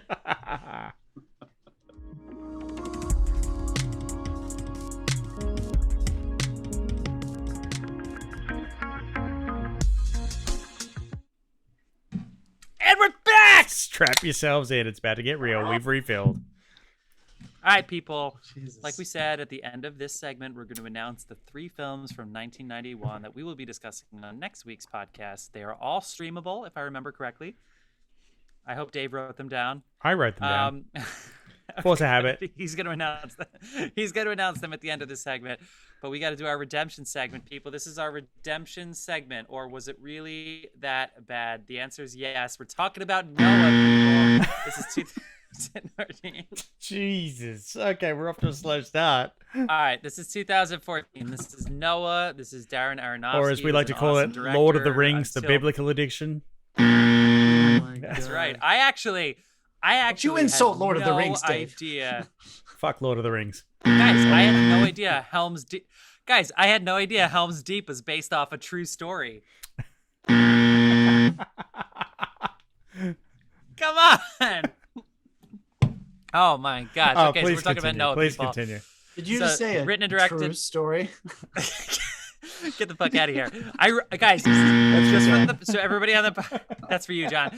Just so everybody knows, listening to this podcast or all of the several people watching us on Twitch, I reread this section of the Bible because it was 2 pages long, so it took me all of 5 minutes. True story. He sent it to us. He actually whipped his Bible out just so we can really talk some good shit about this movie. Guys, I took in the good word, and I don't know if you knew this, but everybody in this story was at least 100 years old. Some of them were Also 900. Hundreds. Yeah, some of them were 900 years old. Also, I'm gonna go ahead and say this because I know the Bible was written by men and it wasn't actually written by the creator. The Bible's really sexist, man. Eve is the only woman that they mention by name. Fuck, dude. It is literally they mention these sons' names 20 times and eventually just mention their. Okay, sorry, we can't get into the She's an antagonist. We're talking about Noah, a fictional movie based on questionable source material. All right. Dave, 5,000 years ago, the Earth was created. All right, so here we go. We got Darren Aronofsky. Shut the fuck up. Shut the fuck up. Co-wrote with Ari Handel, directed by Darren Aronofsky, starring Russell Crowe as Noah. This is right after Les Mis, pretty much, and it was right before he said, "Fuck it, I need a break." This movie let him into a break. It's right after his Les Mis apology tour. You would think any movie with Russell Crowe, Academy Award winner Jennifer Connelly, who's just the apple of everybody's eye, and Academy Award winner Anthony Hopkins, starring future stars Logan Lerman, current but also young star Emma Watson, Douglas Booth is a good actor, Ray Winstone, good actor. You'd think this movie would have legs. Let's read the description, shall we? Why would you Noah, think that? That's for John. Noah is chosen by God to undertake a momentous mission before an apocalyptic flood cleanses the world. Now, I want to be very clear about one thing. This movie had a $125 million budget. That is something that you cannot get out of your head. Somebody gave this guy a $125 million budget. It actually made over $300 million, so it technically okay. I want to stop you for a second. Just quickly. It's you know how he got that budget, and this is actually a really clever little thing. He released the graphic novel of the film, and released the graphic novel of the film in this current version, like of what Noah turned out to be. That's how we got $100 million? Yeah. He made a comic book and released it onto the world, and people read the Noah comic book written by him. The comic book made $100 million? No, the comic book didn't, but the comic book gave him a fan base that he could take to a studio and go, this already has a fan base. Pretty clever. Yeah. Wasted he made his own fucking fan base. So I'm trying to share some decent news with you. You just fucking shit. So on we it. are a positive film criticism podcast. I saw this movie in theaters and I can't believe we had to see this again. Okay, so this has a 5.7 on. God damn it. Yeah. This has a 5.7 on IMDb, so not great. I go over to Rotten Tomatoes. Now this might be the biggest travesty of all of this whole thing. Rotten Tomatoes. We're talking about Noah, people. We're talking about Noah. We're talking about Noah here. 76% tomato meter. This movie has 76%. Now, to be fair, some of those positive reviews include I didn't hate it. Apparently that's considered a positive review. But other people talked about the visual spectacle, and I'm going to go ahead and be fair. Yes, the visual spectacle, there were some great looking images in this story.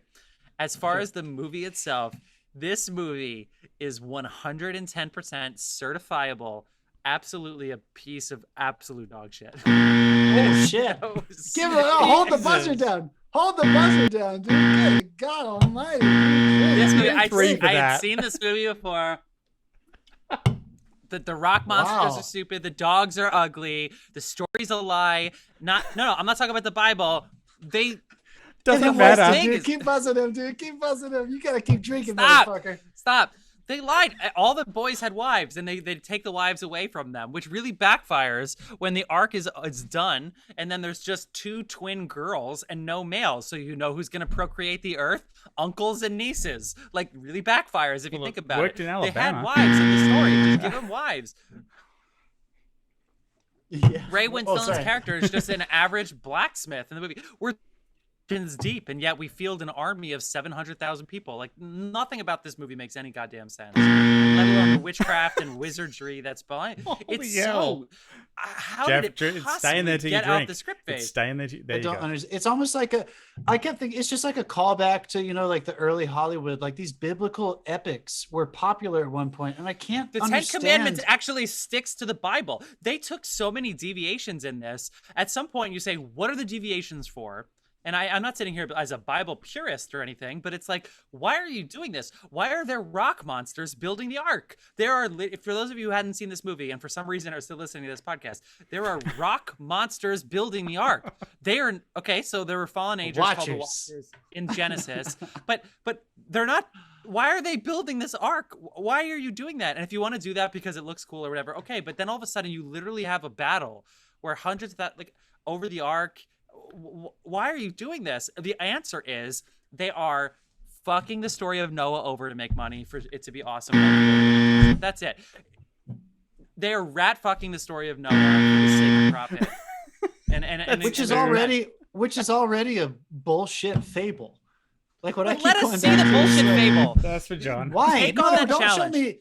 No, don't. How do you make criticize the Aquaman rival. real? How do you make Aquaman real? I don't know. Just fucking show us Aquaman. But you can't sit there and be like, the Noah story is boring. So let's take away the wives. Let's make this guy, this uncle guy, important. Let's have some rock monsters. See, I just want to believe. Let's have I just Anthony want to Hopkins believe. is a sorcerer. Like, it's all. Come on.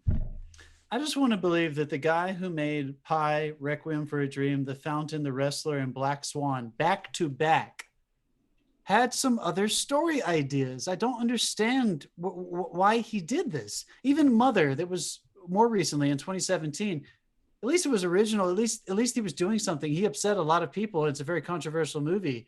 And I'm not saying that was a success, but this one just not, I don't understand. Noah upset why a lot he of wanted people to make too. this. Like I know, but Yeah. but Noah it's, said but that it's, Noah was a gold miner. He just dug for gold. Also, Noah was an asshole. In the story, they literally said the reason Noah gets to procreate is because he's the only person on Earth who's good. And so if you as the filmmaker sit there and go, that's kind of boring, let's make Noah shitty, immediately you should say, wait a second, I shouldn't tell the story of Noah. If you sit there and the Bible says Noah's good, Noah's good, we're going to procreate the rest of the world with Noah and Noah alone because he's good. And you as the filmmaker go, but what if Noah sucks? And it's like, then tell a different story. That doesn't make any sense. I also didn't appreciate. All right. Sorry, I'm burping. There were a few different aspects technically that I really disliked and that I really liked. There are three very quick cut where it shows like where the water flows and it shows some time pass and it's fucking very awesome. Tree of Life, very Malick. Yeah, exactly. There are some really amazing and they're all practical and it shows like actual shots cut together really quickly to show the passing of time. There are some few elements like that that are really interesting. But overall, I remember just thinking very consciously, this is the second time I've tried to watch this movie.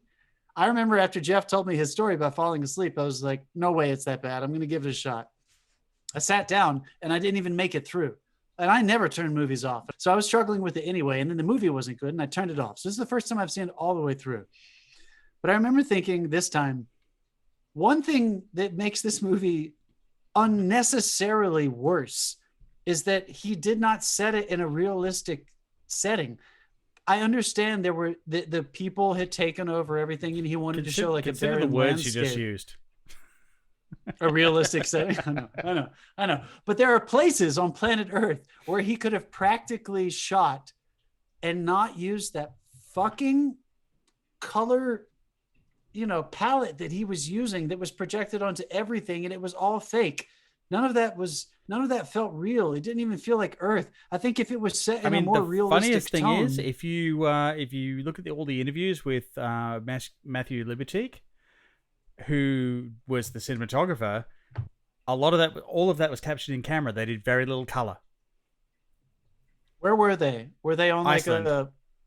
I knew it was Iceland, dude. I was about to say, I knew it was fucking Iceland. I knew they were fucking in Iceland, which is like, give me a fucking break. Go to fucking the areas of old Mesopotamia where there's not a lot of jungle growth. Go show me what it would look like for that area to be barren. Probably not going to get the permits there. I know, but come on. There were so many realistic elements that they chose to they're probably their words, heighten by trying to change the way that they were captured. And I don't think it did the film any favors. I felt like it stuck me into a fantasy. And if the whole point was for this to bring the story of Noah to life, why would you present it as a fantasy?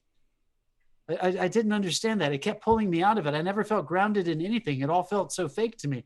Not to mention, I cannot believe Jennifer Connelly and every woman alive back then had to think that only men spoke to God. Are you fucking kidding me, dude? She was just sitting around for her husband to hear the word of the Lord. Oh my God, it made me want to scream. It just took me back to Sunday school, dude. I was going insane. It's funny how many people were like, I in doing the research, which Dave and I always have the same notes. I'm sure he saw this. And people say Emma Watson's character didn't exist in the Bible. Yeah, my answer is, yeah, it did. They said their wives. That's where all the women were. And also, only one of them had a wife. Also, in the Bible, they were all 100 years old, and there was definitely a 14-year-old boy in this movie. But we forget about that kind of. Noah was not 600 years old. Just so everybody does, Noah was not 600 years old. No, he was also, 600 how does that even make sense? Did they know what years were in the 10th generation of humans? And they talk about 18 inches. They're already doing it. Okay, you can't even get into that kind of stuff. One of my questions was, does the ark actually float?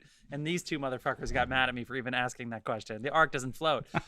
My roof gets a leak, and we've had 5,000 years of evolution to get us to this roof that leaks. And this fucking ark was built with tree trunks and no emolument or anything, and all of a sudden there's just like, it's the stupidest story I've ever heard. I remember even as a kid being like, bullshit. When I first heard this as a child, I kind of liked it as a kid. I didn't think about how fucked up it was that they just murdered every all these fucking humans. animal. No God. Noah story has been told well. The Fantasia 2000, Donald Duck's Noah. Do you remember that with Pomp and Circumstance? Anybody? Give me your Fantasia 2000 fans. Even that sucked. It's the worst one in the whole Fantasia 2000. Fuck Fantasia 2000. Oh, come on. There original Fantasia all the way, motherfucker. Sure. But there's some good ones. But even it's just not a strong story. I don't know. It feels manipulated. Dave, it's definitely manipulative. Dave, what's your favorite part of this movie? I love this whole movie. Get the fuck I thought it was great. I thought it was great. No, you did not. I mean, the only comedy. What are you doing to us right now? The only comedy note I had was that poor kid had to sit through the entire fucking begat section at the beginning. There you when go. He's fucking asshole. But no, and also why was the villain at the beginning giving speeches section? Away from the camera? But like Speaking the whole of the begat section. No, shut up. The whole thing was was like I was able to separate because I'm guessing that you guys have some issues here with the original story, and the religious notation of it or whatever, but I'm actually okay with the original story. I came in with, I was like, I'm watching a film. I'm going to watch this film and see what happens. Russ was amazing. And I'm not just saying that so he doesn't want to fight me. I feel like the backgrounds in this film are as interesting to watch as everything else because like for the whole first like 3/4 of the movie, you can see the fucking heavens in the background. Like there's all this, like the background is as interesting as the foreground in this film. Like the way it's shot, the stylized version of it, the story of the angels becoming the rock monsters, I really dug. I thought it was great. I thought there was, and they did show it. They showed what happened. They had an explanation behind it. Everything was there in the story. Dave just told us he voted for Trump because he votes for his own self-interest. Like I feel like we just heard that from Dave. Oh my God, dude, come on. No, it's one of the Dave. It's one of those where it's like in development, everything works. Like if we were in our pre-production and we were talking about it, it's a fantastical telling of a story that's I feel like it's worthy of the source material. Like it transcends the source material because there's like the whole segment where they go into where I'm gonna tell you a story, and he tells the story of Genesis. But he's telling the story of Genesis as it's quoted in the source material, but the imagery that you're presented with is the scientific explanation of Genesis, like the Big Bang and man ascending from apes. There are a few. There are a few. There are a few moments. That was pretty cool. There are a few moments where Darren Aronofsky. Okay, all right, yeah. I just want to remind everyone we're a film podcast, not a Bible podcast. As far as I'm concerned, from a film perspective. They nailed this shit. Dave, the story's terrible. Sometimes you actually talk about the story. You're talking about you can't buzz me because I disagree with you. Hold on. There are a few moments where Darren Aronofsky uses. It's not science. They don't know what science is, but I know what you mean. They use like more tangible explanations. And well, they use more tangible applications. and explanations for a modern audience to look back and say that's what it was. I like that Methuselah made him trip to see the vision of God. That was the medicine cool. always tastes bad. I don't know if you guys knew that. It's when the mushrooms Which, kicked you in. know is what? When he realized At he the very didn't know beginning of that. this movie, at the very beginning of this movie, when Noah sees the flower bloom, they're wandering around on these plains. He was definitely eating some fucking something, and he For sure. definitely saw that shit. Doesn't matter. My point is that I don't think he leaned into that enough. He tiptoed with it, and then he abandoned it and went full on God fantasy, where the No. Lord and Savior Creator was I speaking to him from the disagree. heavens.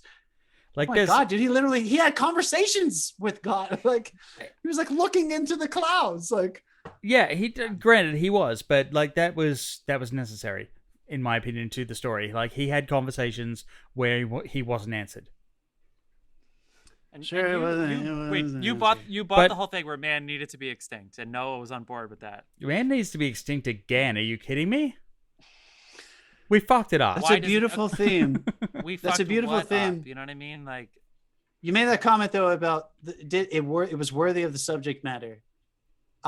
I know what you mean, and I wish I agreed with you. Like, but have you heard we the made back? some Have you heard the allusions. backstory of this film as well? With what the studio did, they took it away and they made 3 independent cuts of this film, and they showed it to Christian audiences to try Now- because Why? they were nervous because they Now were to- nervous about how it would be Dave? received.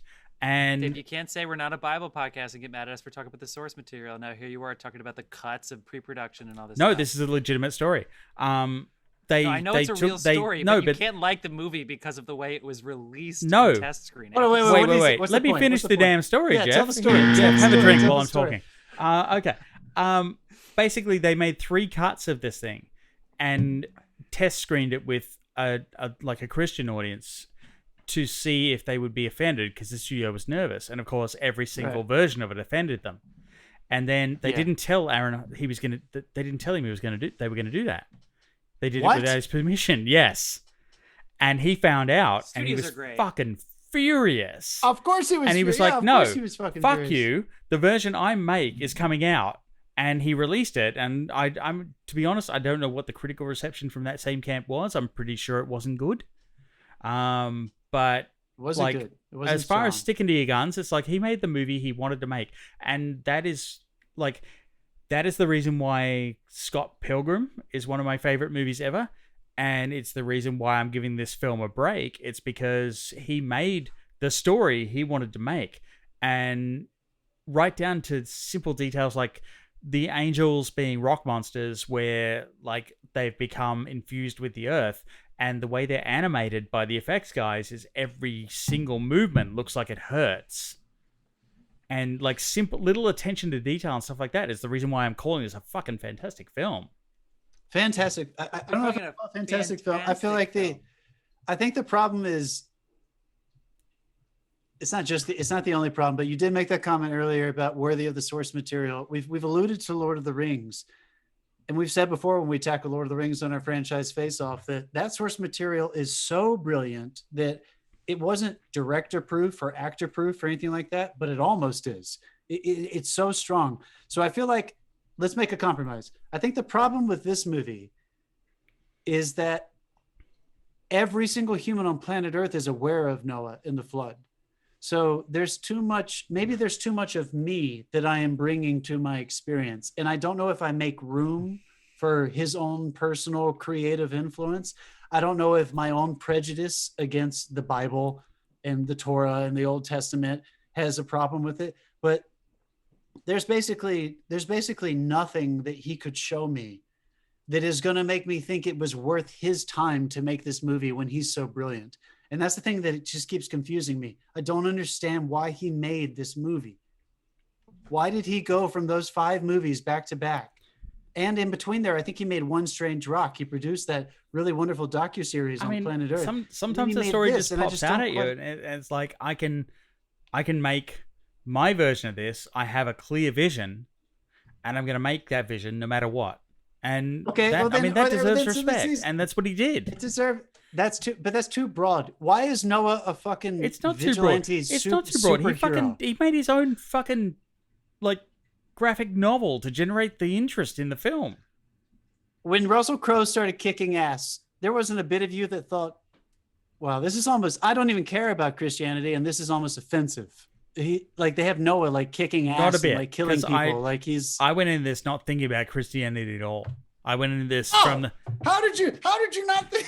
How did you go into No, the story? fuck them. No. It's like this. This is a story. Okay, for starters, I mean, okay. really- Like my closing quote was going to be, "This is a movie you'll enjoy as long as you're not the kind of person who only allows for your own interpretation of a 1700-year-old story."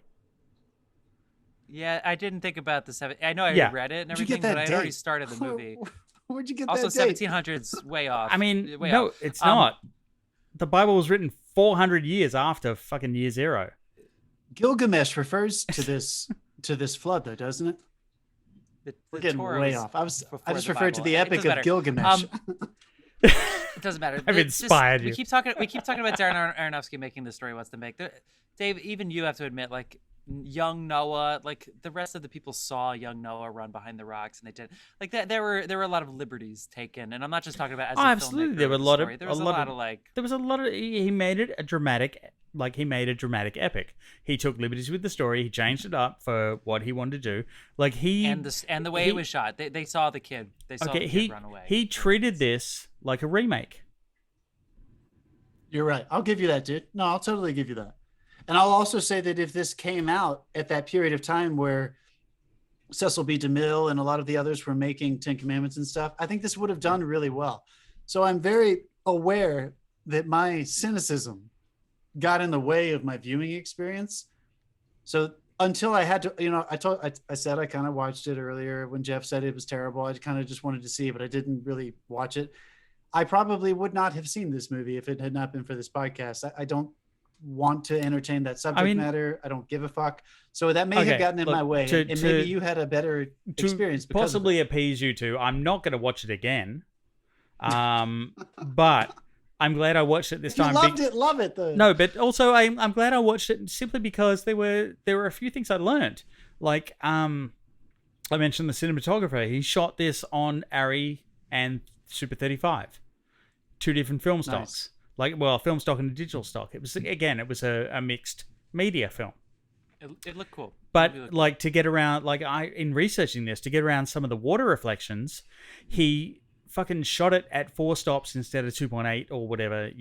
That sort of thing. It's subjective, but he shot it at 4 stops, lit to 8 with polarizers on the lens to get rid of water reflections. And wow. that is like a subtle thing. Like he underexposed everything to bring it all down so that it kind of all meshed. The whole battle scene with the rock monsters and everyone trying to get in the ark, they shot that night for day. It kind of looked like that. I had a feeling, not that anyone else would notice that, but I had a hunch they shot night for day. They put fucking globes up in the air and lit it flat. And that was the time they used digital. That was the Arri camera. To praise this movie, because digital. They always say that. But when you use digital, it has like a better response in the lower ends. So they needed all the bottom end of the lower shadows to be clear for the VFX plates for like all the visual effects to come in. So like it was a case of like this, like the cinematographer on this was amazing. You know what this sounds like? You know they always say the best technical advancements in audio and visual technology comes from porn? I feel like that's what we're talking about right now.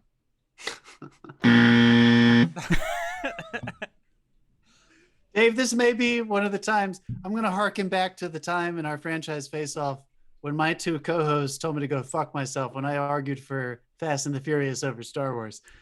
This might be one of those moments. No one might be your Fast and the Furious to it. I mean, I enjoyed the film for its creativity. Like, I enjoyed it for its creativity. No one literally told it didn't take any of it on the arc. It was also the technological stuff that, like I'm not looking at the quantum physics notation of it all, where, like the arc floating with that much mass and shit like that. Like, I'm not looking at any of that shit. I'm looking at like the cinematography techniques. And the fact that, like, in researching this, I learned some stuff. Yeah, you didn't learn anything about the story, though, because nothing you said had anything to do with the story, and the story's dumb. It did look technically... But, like, all the other stuff you're talking about is cool. I will say... all you're saying is true, except the story's dumb, but everything else you're saying... The acting is strong. Jennifer Connelly's accent isn't as I'm not sure what she was doing. Russell Crowe is really great. Okay. She gave up. She gave up halfway through the shoot. She went. It sounded like she trying so tried hard. halfway through the shoot. Anyway, I love for Jennifer Jeff. Connelly. I love her. I love her. I love her. She's bad. She's great. Russell Crowe was really wonderful. And do you think they even had a second consideration for Methuselah, or were they like Anthony Hopkins? Anthony Hopkins. They, No, like, no, yeah, no, no. they didn't even Hopkins. consider It's gotta- anybody yeah. else, right? We want He Anthony, was we want fucking Anthony brilliant. Hopkins as Yoda. Yes, yes. I think with Tony was too. I think brilliant. it's basically like we're gonna film all your stuff in sequence, so 1 week and you're done. I don't even think with him they make him sit around. I think they say we're gonna have him on sets. So we'll just shoot all of his shit in a row. I think they do that with every project he does now. Can you It was imagine awesome. asking The acting Hannibal was Lecter? strong, dude. The acting was strong. I didn't Yeah, mind. they it. made It- Emma it's Watson just work way too hard because of all that shit they made her go through. But yeah, it's good. Yeah, she was upset. I don't know, Dave. It was You good to got see her. close, dude. I enjoyed listening to you this is talk good. about it. Good. Yeah, because I want to hear people who like this movie come at me. Just from my because I perspective, do know that I have from my issues with perspective, it. I enjoyed this movie. Like again, I won't watch it again, but I enjoyed it. I love it, guys. We can't keep doing this over and over again. We're It's gonna go in probably worth circles. watching. Give it a watch. Give it a watch, folks. Let us know what you think. Give us a shout out. Wait, I mean, Message us wait on till it hits Instagram, streaming. message us We on give it a Twitch. watch. Yeah, wait till it's all right. Good from Dave, who loved the movie. Wait till it's streaming. Quote Dave. Okay, we're way over time. So Dave, introduce our movies for next week, and let's move on. Let's We are do not it. over time. We're not accounting for breaks, Jeff. We're doing this live now. I know. Even with breaks, we're All still right, over an next hour and week, 40, which is our max. We are hitting I'm loving the tension. 1991, and we are doing JFK. Fuck yeah. Fuck, we said yes to JFK. Yeah, we Damn it, said it's a yes. 3.5 hour We movie. said yes to JFK. Damn it, I wanted to start to Queen's Gambit this week. You did not get in there. You did not say no. JFK, we're That's doing what she- JFK. We're doing Oliver JFK. That's what she Stone. said. We're doing JFK because I haven't seen it. It's So, good. yeah. It's fun. Movie. It's fun. It's not we- fun, but it's informative. We're also doing Boys in the Hood. Oh yeah, John Singleton's Boys in the Hood. I fought for Boys in the Hood. I'm excited about that. And we're going to And? try and redeem Drop Dead Fred. Oh my god, dude. Drop I'm Dead excited Fred. for that. Drop Dead Me Fred. too. I have Man. never seen that movie. You haven't? 3.5 hours. No, it's like a I've half. never It's seen like a it. full Queen's Gambit I have to watch for this. Yeah, I feel like you have already retained all of JFK. I feel like you've watched that movie like 4 times and you know all of it, dude. I'm not worried Very about you excited. at It's a all. good movie. We're just I gonna mean, be I've talking seen You love that Seinfeld. movie. I feel Come like on, I've seen dude. the important parts. All right, people. 1991 next week. Anything else? Final words. Film fans. Final words.